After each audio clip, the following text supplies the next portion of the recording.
Hello everyone, जहां हमने पिछली वीडियो में एंड किया था वहीं हम से स्टार्टिंग कर रहे हैं। पिछली वीडियो हमने वेट तक पढ़ लिया था, काफ़ी डिटेल में पढ़ा था, काफ़ी मज़ेदार तरीके से पढ़ा था। अब हम पढ़ने वाले उस लॉ के बारे में, उस फोर्स के बारे में, उस चीज़ के बारे में जिस चीज़ ने न्यूटन को सबसे ज़्यादा फेमस किया था। मतलब समझ लो यहाँ से न्यूटन का टर्निंग पॉइंट था। वो नाम है Newton universal law of gravitation. इसका नाम न्यूटन पे नाम पे रखा गया क्योंकि आखिरकार न्यूटन ने ही इसके बारे में बताया था। और ये लॉ यूनिवर्सल मतलब तुम यूनिवर्स के किसी भी कोने, चाहे एलियन करें कुछ भी करें, मतलब दुनिया में कहीं भी जाओ, ये लॉ हर जगह तुम्हें वैलिड मिलेगा। तो इसलिए इसका नाम रखा गया यूनिवर्सल लॉ। क्या है? Universal law of gravitation. ये कम से कम 1665 की बात है, जब ये न्यूटन ने वो कहानी सब ने सुन रखी थी कि एक समय की बात है कि न्यूटन एक एप्पल के पेड़ के नीचे बैठे थे, तो ऊपर से नीचे सेब गिरा। उन्होंने सोचा कि इससे ऊपर से नीचे ही क्यों गिरता है, नीचे से इससे ऊपर को ऊपर ही क्यों नहीं चला जाता, और कहीं चला क्यों नहीं जाता, बीच में क्यों नहीं अटका रहता, नीचे ही क्यों आता है। तो उस समय न्यूटन के दिमाग में वैसे ये बात खटकी। देखो होती कि आखिरकार आइडिया कौन सा बीच में क्लिक हो जाए। ज़रूरी नहीं है कि मैं मानता हूँ कि कोई साइंटिस्ट बनना है, कोई खोज करने के लिए ज़रूरी नहीं तुम्हें बहुत ज़्यादा पढ़ना पड़े। बस मैं मानता हूँ कि तुम्हें इतना सा आना चाहिए कि तुम कोई किताब पढ़ सको और कुछ लिख सको, कुछ समझ सको। इतना पर्याप्त होता किसी भी खोज के लिए, कोई भी रिसर्च का मतलब कुछ भी पता करने के लिए। क्योंकि वो देखो प्रेजेंस ऑफ माइंड होता है कि दिमाग में जो आइडिया हिट कर गया तो हिट कर गया, तो फिर तुम्हें बहुत जल्दी समझ में आ जाएगा। न्यूटन की एक कहानी ऐसी भी है कि न्यूटन के पास, चलो समझा देते हैं, थोड़ा बहुत टाइम है, जिसे नहीं समझना स्किप करके चले जाए, आगे कंटेंट मिल जाएगा। न्यूटन बिल्ली पाले थे। न्यूटन के पास थी 2 बिल्लियाँ, एक छोटी बिल्ली थी, एक बड़ी बिल्ली थी। तब की बात है जब न्यूटन बहुत ज़्यादा फेमस थे कि हाँ न्यूटन बहुत विद्वान व्यक्ति हैं। तो न्यूटन के पास 2 बिल्लियाँ थी, तो उनने अपने बढ़ई से बोला, मतलब जो बिल्लियों के लिए घर बनाता, कि यार ये दोनों बिल्ली यार रात के बहुत परेशान करती हैं, कुछ ना कुछ फाड़ देती हैं, कुछ ना कुछ परेशान कर देती हैं, और सर्दी का टाइम है, तो इनके लिए तुमसे कम क्या बनाओ, एक बढ़िया सुंदर सा घर बनाओ जिसमें बिल्लियाँ रात के आराम कर सकें। बड़ई ने बोला, कारपेंटर ने बोला, अच्छी बात है सर। वो गया एक बड़ा सा घर सा बना के लाया बिल्लियों को रहने के लिए। और उसने एक बड़ा सा दरवाज़ा बना दिया है। न्यूटन ने कहा, यार बड़ी वाली बिल्ली तो बड़े वाले दरवाजे में से चली जाएगी, लेकिन छोटी बिल्ली कहाँ से जाएगी। और उनने कहा, तो बड़ी बिल्ली का बड़ा दरवाज़ा है। उनने कि हाँ। उनने कि बताया, छोटी बिल्ली के लिए छोटा दरवाज़ा होना चाहिए नहीं होना चाहिए। बड़ई ने समझाया कि सर ऐसी बात नहीं है, छोटी बिल्ली भी बड़े वाले दरवाजे में से जा सकती है। तो क्या ऐसे कैसे चली जाएगी यार। अब देखो बात हिट नहीं कर रही है, समझ में नहीं आ रहा कि क्या आखिरकार जा सकती है नहीं तो नहीं है, ऐसे नहीं जा सकती है। बहुत बहस चली, बहुत चली। फिर बड़ी को आखिर में क्या करना पड़ा कि छोटी बिल्ली के लिए छोटा दरवाज़ा और बड़ी बिल्ली के लिए बड़ी दरवाज़ा बनाना पड़े। फिर कुछ दिनों बाद न्यूटन को समझ में आया कि यार छोटी बिल्ली बड़े वाले दरवाजे में से जा सकती है। देखो कुछ बात हिट करती, कुछ नहीं हिट करती है। तो अब हम लोग आगे बढ़ते हैं। तो कहानी तो बहुत है न्यूटन के बारे में, तो सुनते रहेंगे, समझते रहेंगे। इतना है कि आखिरकार इस चैप्टर टॉपिक में इंटरेस्ट होना चाहिए, बहुत मज़ा आएगा। देखो ये लॉ बेसिकली समझा था एप्पल के लिए कि इतना लॉ इम्पोर्टेंट निकला कि इसने अर्थ, मून, स्टार, सन सब के बारे में इंफॉर्मेशन दे डाली। इसका बिल्कुल प्रूफ भी देखा, सब कुछ देखा, वैलिड रीज़न भी आया, सब कुछ आया। तो ये देखो कम से कम बात है, जब 1687 में न्यूटन ने एक बुक पब्लिश करी थी जिसका नाम था प्रिंसिपिया।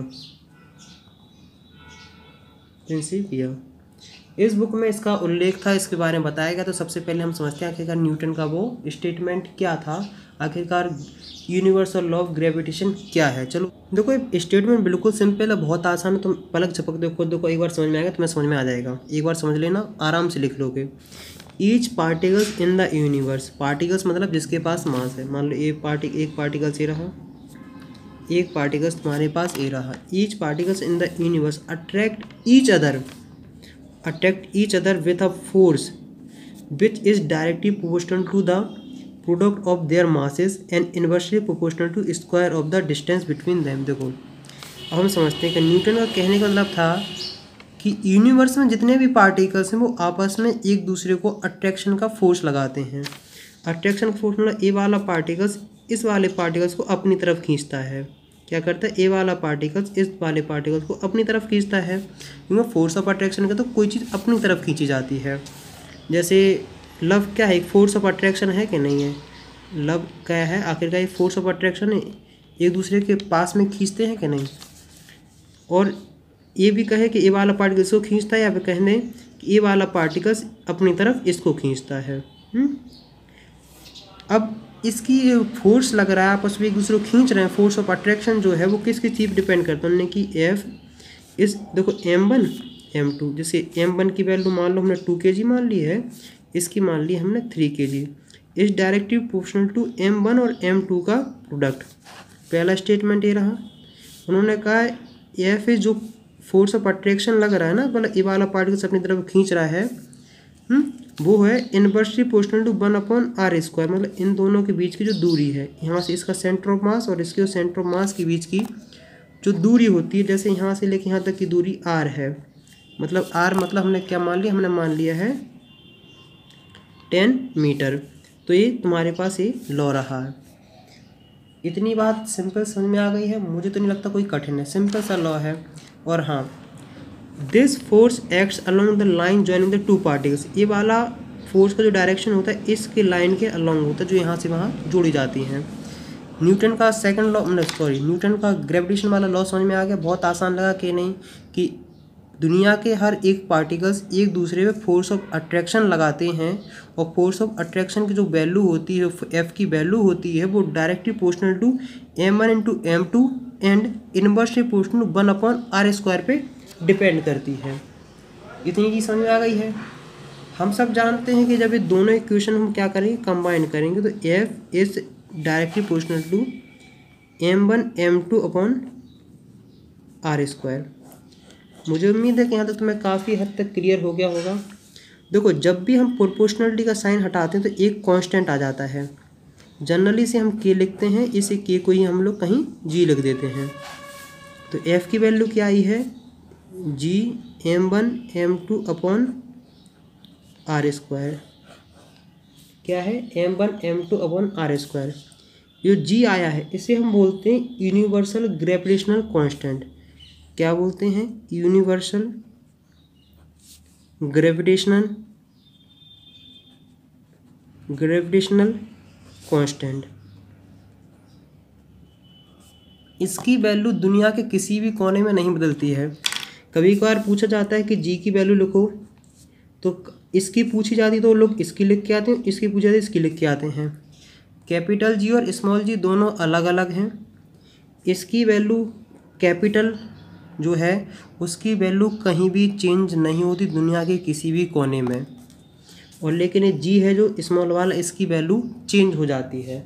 मतलब जो जी है जो यूनिवर्सल है, ये यूनिवर्सल नहीं, मतलब इसकी वैल्यू कहीं चेंज होती रहती है, इसकी वैल्यू चेंज नहीं होती है। तो मुझे लगता है कि यहाँ तक तो मैं काफ़ी हद तक समझ में आ गया होगा। अब मैं बताता हूँ उसका रियल मतलब। देखो, ये पता कौन सा है, ये है फोर्स ऑफ अट्रैक्शन। जो इस मतलब जो ये वाला ऑब्जेक्ट अपनी तरफ मतलब इस साइड फील कर रहा है कि मुझे इतनी से इतने फोर्स से खींचा जा रहा है, कितने से खा जा रहा है, इतने फोर्स से अपनी तरफ खींचा जा रहा है, ये वही फोर्स है। मतलब force of attraction experienced bye particles. इस बात को थोड़ा ध्यान से समझना, क्योंकि पॉइंट काफ़ी इंपॉर्टेंट है, बहुत जगह तो मैं यूज़ आएगा। तो चलो हम आगे बढ़ते हैं, इसका यूनिट पढ़ते हैं। हाँ, एक चीज़ बता दूं कि दुनिया में जितने भी फोर्स हैं, क्या है, दुनिया में जितने भी फोर्स हैं सबकी ऐसा यूनिट न्यूटन है। क्या है, सबकी ऐसा यूनिट न्यूटन होती है, इसमें बिल्कुल घबराने वाली बात नहीं है। लेकिन यहाँ जी एफ़ की यूनिट नहीं पूछते हैं, यहाँ लोग पूछ लेते हैं जी की, कि बताओ जी का क्या यूनिट है। तो उसमें भी कोई घबराने वाली बात नहीं है, डायमेंशन बताएंगे, यूनिट बताएंगे, परेशान नहीं होना है। तो इस जो हमारे पास जी आया है, इससे रिलेटेड हमें 3 बातें करनी हैं। इसका हमें डायमेंशन निकालना है, इसका हमें यूनिट निकालनी है, और इसकी हमें वैल्यू निकालनी है। तो सबसे पहले चलो स्टार्ट हो जाते हैं डायमेंशन निकालने के लिए। डायमेंशन किसका निकालना है, हमें जी का निकालना है। हम इसी फॉर्मूले m1 m2 upon R square की हेल्प से निकालेंगे।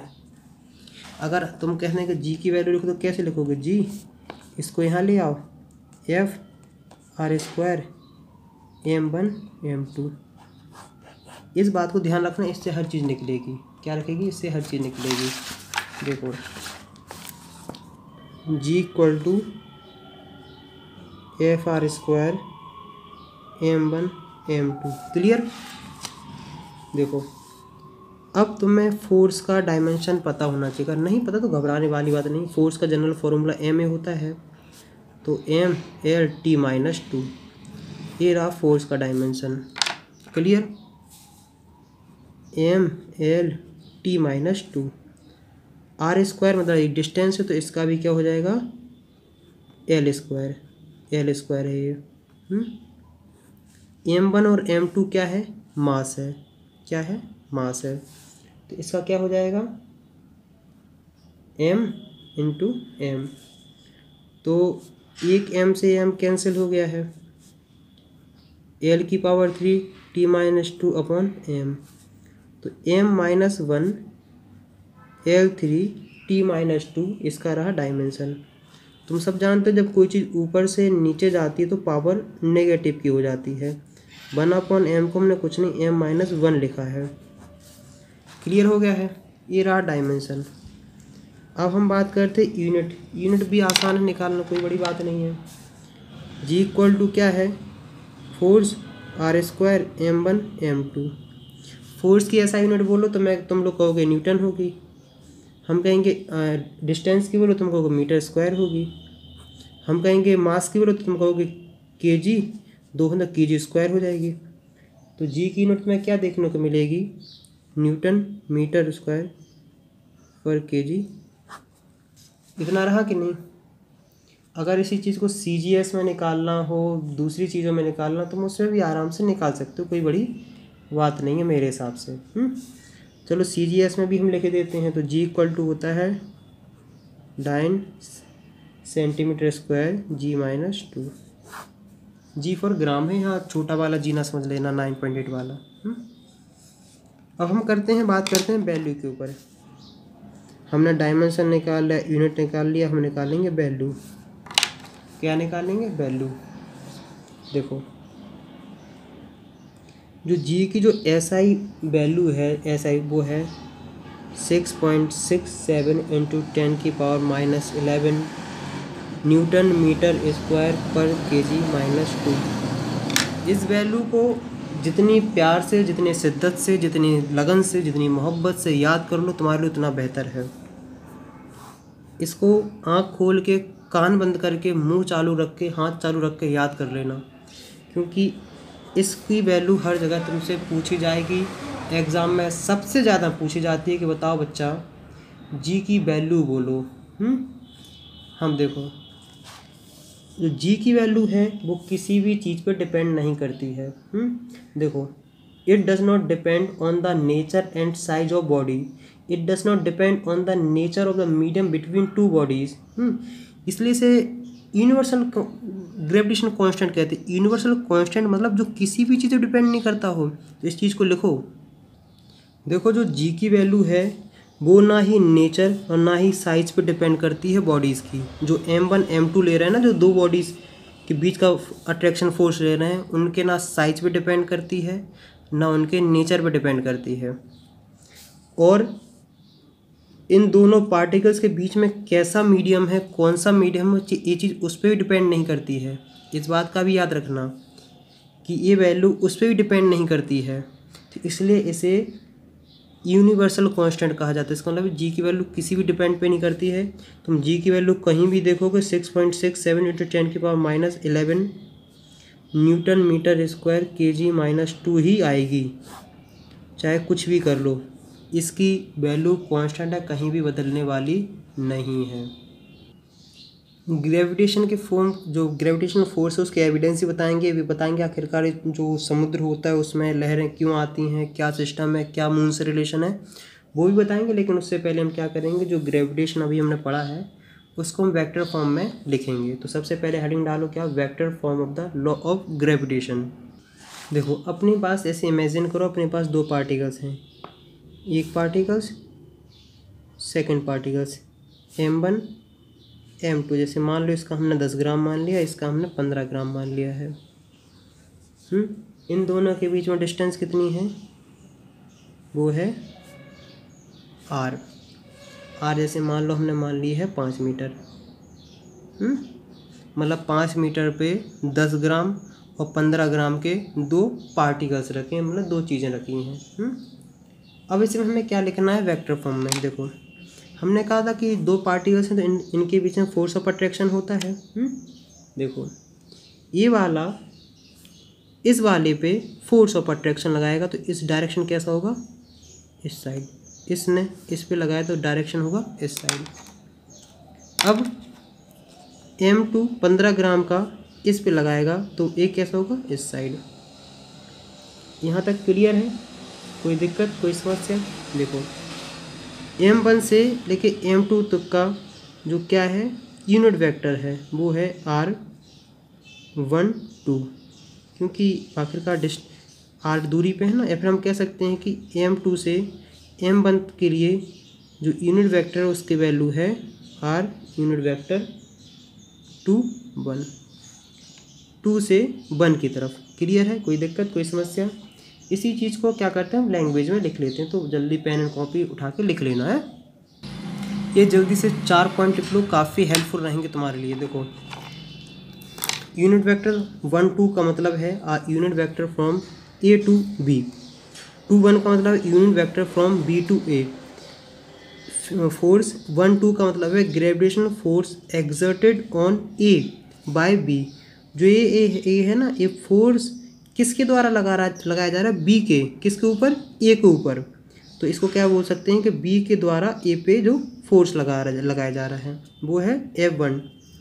और इस ए है gravitation force exerted on B by A, मतलब ए किसके द्वारा लगाया जा रहा है, बाय ए।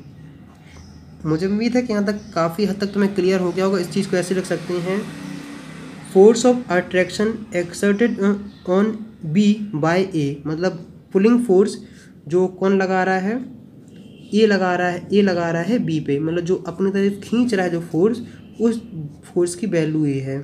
तो क्या है, ए के द्वारा बी पे जो फोर्स लगाया जा रहा है। तो मुझे उम्मीद है कि यहाँ तक तुम्हें काफ़ी हद तक समझ में आ गया होगा। देखो अब हम क्या लिखते हैं, अगर मान लो इस डायरेक्शन को हम क्या मानते हैं, पॉजिटिव, तो बेसिकली इस डायरेक्शन को नेगेटिव ही मानोगे कि नहीं मानोगे, इसमें कोई बड़ी डाउट्स तो है नहीं है।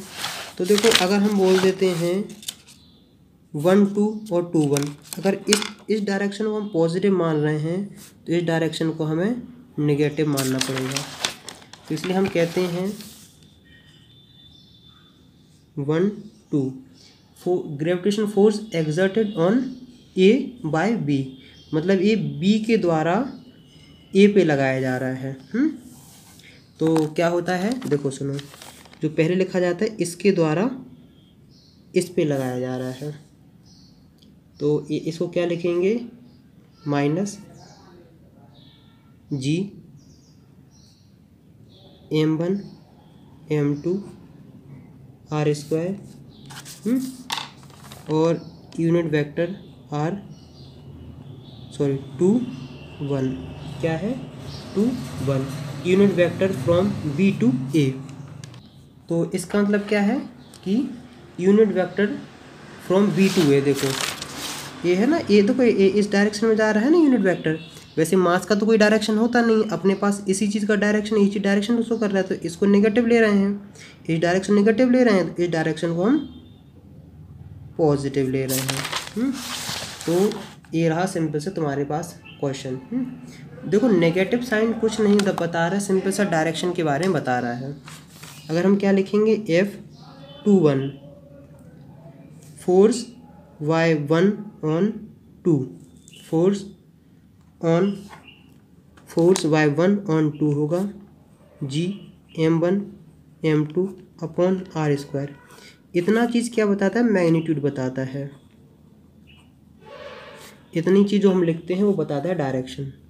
r12 क्या है, r12 unit vector from 1 to a to b। तो मुझे उम्मीद है कि यहाँ तक तुम्हें काफ़ी हद तक समझ में आ गया। देखो इसका मतलब होता है 1 से तुम 2 की तरफ जा रहे हो, 1 से 2 की तरफ जा रहे हो, इसलिए हमने लिख लिया मैग्नीट्यूड है। ये रहा डायरेक्शन। तो हमने क्या लिख लिया है कि पूरी चीज़ हमने किस फॉर्म में लिख ली है, वेक्टर फॉर्म में। अब एक चीज़ तो जानते हो कि दोनों फोर्स हैं तो इक्वल मैग्नीट्यूड के, क्या हैं तो इक्वल मैग्नीट्यूड की, बस डायरेक्शन अपोजिट है।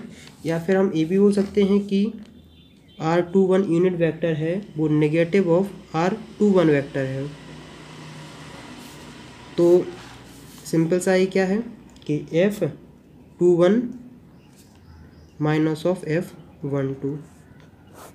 यहाँ तक थोड़ा बहुत भी अगर समझ में आया हो, जो भी समझ में आया हो, तो अगर नहीं समझ में आया हो तो वीडियो पॉज करके रिवर्स करके देख लो एक बार। अब देखो एक को तुम एक्शन बोल सकते हो तो दूसरे को क्या बोल सकते हो, उसका रिएक्शन। तो ये दोनों क्या है, एक्शन रिएक्शन पेयर। ये न्यूटन का थर्ड लॉ है कि नहीं है, जितना एक्शन होगा उतना ही रिएक्शन होगा। एक खास बात इसकी, इस फोर्स की एक और है कि ये toward centre of the particles लगता है। जैसे मान लो ये पार्टिकल्स है पूरा इतना बड़ा, तो ये टूवर्ड इसके सेंटर तरफ लगेगा। क्या लगेगा, टूवर्ड सेंटर। तो इसलिए ग्रेविटेशनल फोर्स को, जो ग्रेविटेशनल फोर्स है, force is a central force. Central force का मतलब होता है टूवर्ड सेंटर। जो फोर्स सेंटर की तरफ जाते हैं उन सबको बोलते हैं सेंट्रल फोर्स। तो मुझे उम्मीद है कि यहाँ तक तुम्हें काफ़ी हद तक समझ में आ गया होगा। अब देखो अभी तक हम लोग क्या पढ़ चुके हैं, लॉ पढ़ चुके हैं, उसका वेक्टर फॉर्म पढ़ चुके हैं, सिंपल फॉर्म पढ़ चुके हैं और पूरे स्टेटमेंट पढ़ चुके हैं। जी की वैल्यू निकाल चुके हैं, उसका डायमेंशन फार्मूला सब कर चुके हैं। अब जो है कि जो हमने जो फार्मूला पढ़ा है ग्रेविटेशन, ये लॉ पढ़ा है, देखते हैं ग्रेविटेशनल फोर्स पढ़ा है, इसका कहाँ मतलब इस रियल लाइफ में सपोर्ट करता है कि नहीं, ऐसा मतलब नेचर में एग्जिस्ट करता है कि नहीं, उसी चीज़ के बारे में बात करेंगे। देखो जो सुना होगा कि समुद्र में रात को जो लहरें आती हैं बहुत ऊपर तक जाती हैं, टाइड्स मतलब, तो वो पता है जो अर्थ एंड मून के जो बीच के अट्रैक्शन फोर्स होता है, मतलब ग्रेविटेशन फोर्स होता है, उसकी वजह से ऐसी सिचुएशन देखने को मिलती है।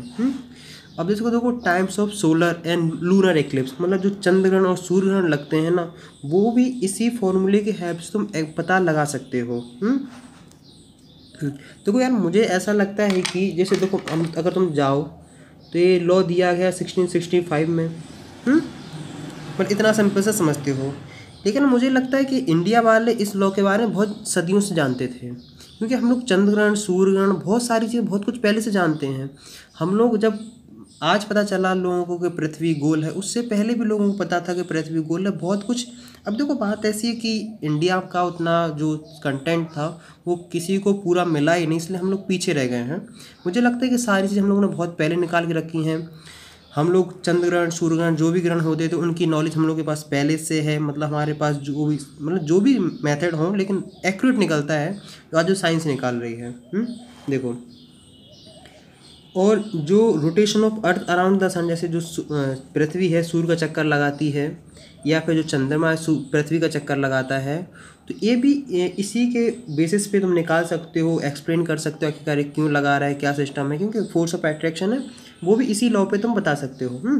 और जैसे दो orbit and period of revolution of जो आर्टिफिशियल सेटेलाइट होती है ना, आर्टिफिशियल देखो दो प्रकार की सेटेलाइट होती हैं, एक होती हैं नेचुरल, एक होती है आर्टिफिशियल। सारी चीज़ डिटेल में पढ़ाएंगे, लेकिन यहाँ थोड़ा छोटा छोटा बता रहे ताकि समझ में आ जाए। देखो सेटेलाइट वो चीज़ कहलाती है जो किसी चीज़ के चारों तरफ घूमती है। जैसे तुम सेटेलाइट हो किसके लिए, लड़की के लिए, तुम लड़की को चारों तरफ घूमते हो। ऐसे नेचुरल जैसे मून है, आर्टिफिशियल तो हर कंट्री अपनी अपनी आर्टिफिशियल भेजती रहती है।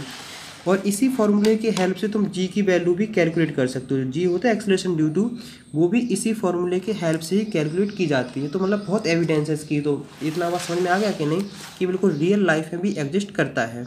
अब जो हम लोग पढ़ने वाले क्या है, important feature of gravitation force. ये कुछ इंपॉर्टेंट फीचर हैं ग्रेविटेशन फोर्स के। जैसे देखो, जैसे मान लो जो दो पार्टिकल्स हैं, एक पॉइंट मासेस हैं।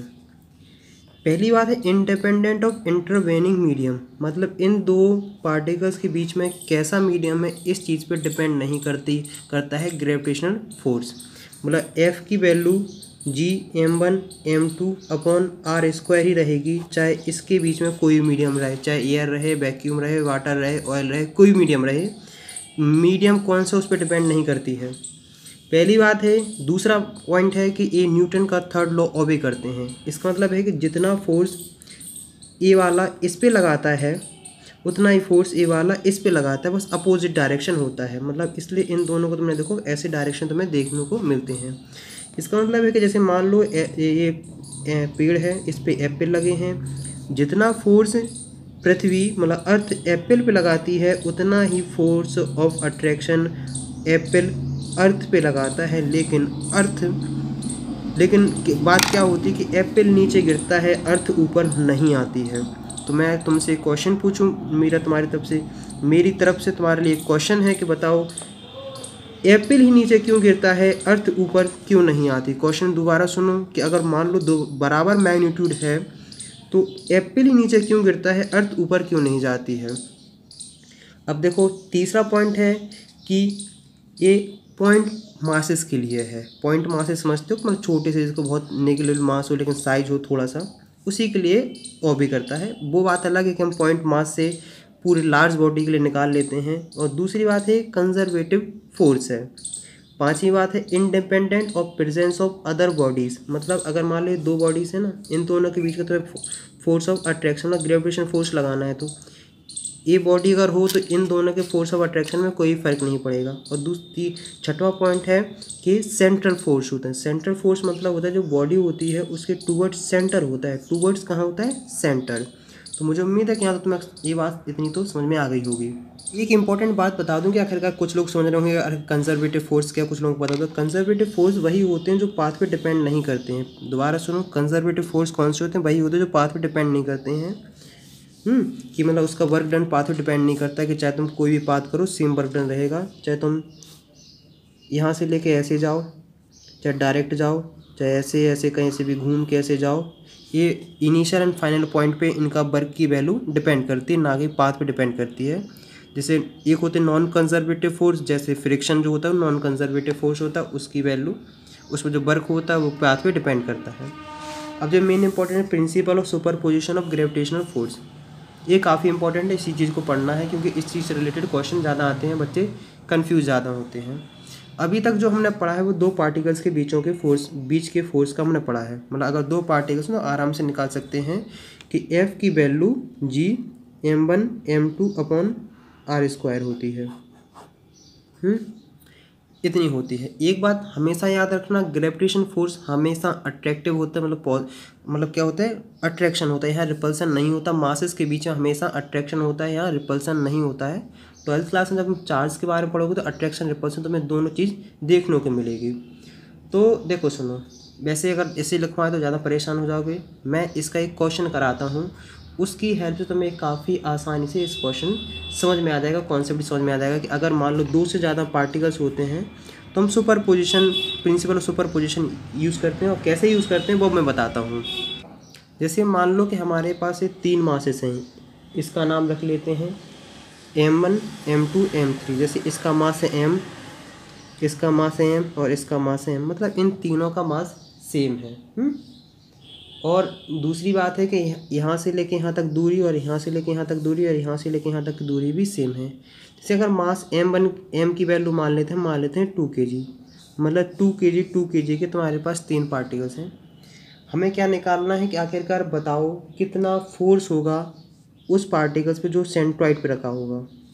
क्या होगा, अगर मान लो यहाँ 2m का मतलब 4 kg का अगर कोई पार्टिकल्स रखा है तो बताओ ये कितना फोर्स फील करेगा। हमारा क्वेश्चन ये है।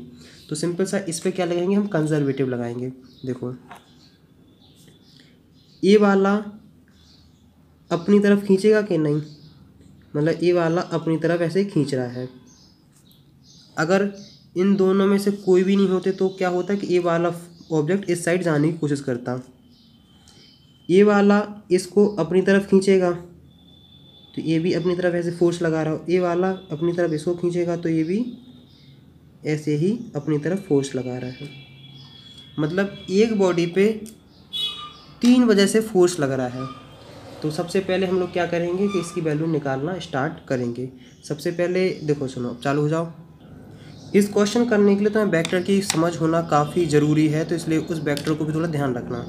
जैसे देखो हमने क्या किया कि यहाँ से एक रेफरेंस लाइन बना दी है, ये बना दी हमने एक्स एक्सिस, तो यहाँ से हमने बना दी है वाई एक्सिस। इसका जो 2m है वो सेंटर पे आ गया है। किस पे आ गया है? सेंटर पे आ गया है।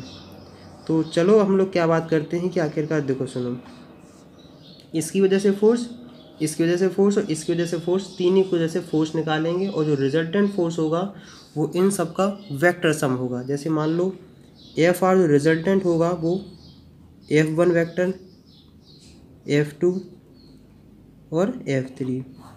इस बात का थोड़ा ध्यान रखना, ऐसे ऐसे सॉल्व किया जाएगा। तो चलो हम लोग सबसे पहले निकालते हैं F1, F2 और F3। तो देखो, अब देखो हम अगर सबसे पहले समझें कि सेंट्रॉइड क्या, तो सेंट्रॉइड वो पॉइंट होता है जिसकी दूरी हर वर्टेक्स से सेम होती है। तो अगर मान लो यहाँ से लेके यहाँ तक की दूरी AG की वैल्यू हमने 1 मीटर मान ली, मतलब 1 यूनिट मान ली, तो मतलब यहाँ से लेके 1, यहाँ से लेके 1, यहाँ से लेके यहाँ 1। तो F1 की वेक्टर फॉर्म में निकालें तो कैसे निकालेंगे? देखो Gm इसका मास और फिर 2m इसका मास अपॉन 1 का स्क्वायर, क्योंकि दोनों के बीच की दूरी 1 है ना। इन देखो ये कौन से डायरेक्शन है? वाई डायरेक्शन में है, तो ये हो जाएगा जे कैप। अब निकालेंगे हम F2 के बारे में। मान लो ये F2 है, ये F3 है, तो कुछ नहीं, सिंपल सी है, Gm 2m 1/2 स्क्वायर। देखो मैग्नीट्यूड सबका सेम रहेगा, बस डायरेक्शन में चेंज रहेगा। अब क्या निकालना? इसका ये डायरेक्शन निकालना है। ए एंगल 30 है, ए भी 30 है, इसके कोऑर्डिनेट करने पड़ेंगे तब जाकर तुम निकाल पाओगे। तो ये तो -i cos theta -j sin 30। तो हमने F2 निकाल लिया है, ये वेक्टर फॉर्म में है। अब निकालेंगे F3, मतलब ये वाला पोर्शन, Gm 2m अपॉन 1 का स्क्वायर। देखो ये तो जाएगा +i cos 30, ये वाला लेकिन नेगेटिव में ही रहेगा, -j sin 30। हमारे पास रहे तीनों फोर्स। अब क्या निकालना है? हमें इनका रिजल्टेंट निकालना है। रिजल्टेंट कैसे निकालेंगे? प्रिंसिपल सुपरपोजिशन में ही कहा जाता है कि रिजल्टेंट जो फोर्स होता है सबका वेक्टर सम होता है, F1, F2 और F3। F1 की वैल्यू क्या है?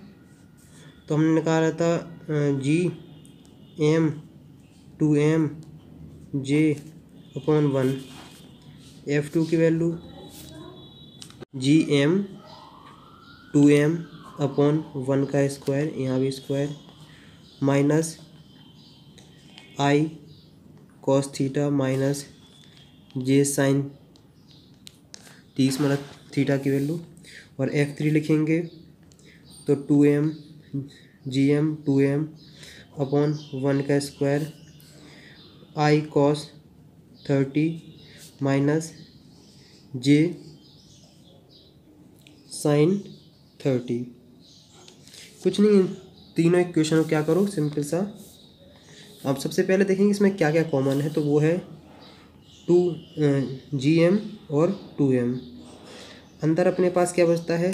j cap -i cos 30 j sin 30 plus i cos 30 -j sin 30।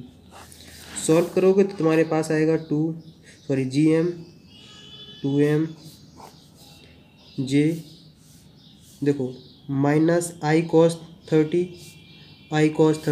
Cancel out.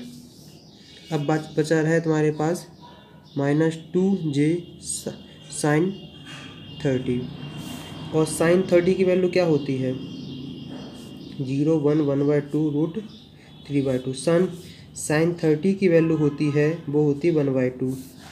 तो यहाँ क्या करो, यहाँ रख दो sin 30 की वैल्यू, तो 2J इंटू 1/2, 1/2 से 1/2 कैंसिल, तो ये आ गया है 0, और 0 का आंसर क्या होता है 0। इसका मतलब है कि जो सेंट्रॉइड पे जो पार्टिकल्स 2M रखा है ना, उस पर कोई भी फोर्स नहीं लग रहा, मतलब वो किसी भी टाइप का फोर्स एक्सपीरियंस नहीं कर रहा है। इसका मतलब है कि वो किसी भी डायरेक्शन में मूव नहीं करेगा। इसका मतलब ये है कि उसके रिजल्टेंट फोर्स की वैल्यू 0 है। तो मुझे उम्मीद है काफ़ी हद तक तुम्हें इस टाइप के क्वेश्चन समझ में आ गए होंगे।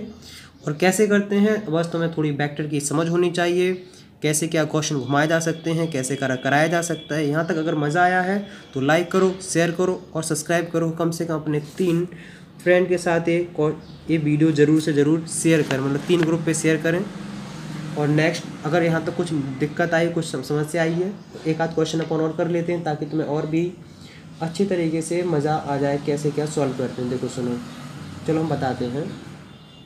तो हम क्या करते हैं, एक सिंपल सा क्वेश्चन करते हैं। क्वेश्चन इस टाइप का, बहुत ध्यान से समझना। देखो क्वेश्चन है कि जैसे मान लो ये सन है, ये अर्थ है, इन दोनों के बीच का जो मीन ऑर्बिटल रेडियस है, मतलब इसके सेंटर ऑफ मास से और इसके सेंटर ऑफ मास से, सेंटर ऑफ अर्थ और सेंटर ऑफ सन के बीच की जो दूरी है वो 1.5 × 10⁸ किलोमीटर है। हमें क्या करना है, हमें सन का मास निकालना है। क्या है, हमें सन का मास पता करना है। तो मास कैसे करेंगे, अब देखो ये सोचो कि जो हमने भी पढ़ा है ना ग्रेविटेशन फोर्स, इतने काम का है कि सन का मास भी निकाल सकता है। देखो कैसे, इतना जानते हो कि अगर सन है तो ये क्या नाम है, अर्थ है, अर्थ इसके चारों तरफ चक्कर लगाती है, और जो भी बॉडी किसी के चारों तरफ घूमती है, बस सर्कल राउंड लगाती है, तो तुम्हें एक चीज़ हमेशा बहुत कॉमन दिखी होगी, वो होती है सेंटीपिटल फोर्स। सेंटीपिटल फोर्स मतलब mv²/r। क्या होता है, mv²/r। ये तो तुम्हें बिल्कुल कॉमन सा पता होना चाहिए। अगर कोई बॉडी किसी चीज़ के चारों तरफ घूम रही है, तो उन दोनों के बीच में जो फोर्स है, जिसकी वजह से जिस फोर्स की वजह से बॉडी इसके चारों तरफ घूम रही है, वो है सेंटीपिटल फोर्स। तो हमने देख लिया सेंट्रीपिटल फोर्स हो गया है। आखिरकार यहाँ से लेके यहाँ तक दोबारा पहुँचने में टाइम पीरियड कितना लगा था, तुम लगता है 365 दिन, मतलब 1 साल लगता है ना, कि अगर अर्थ यहाँ से लेके दोबारा यहीं तक आए तो 365 दिन लग जाते हैं।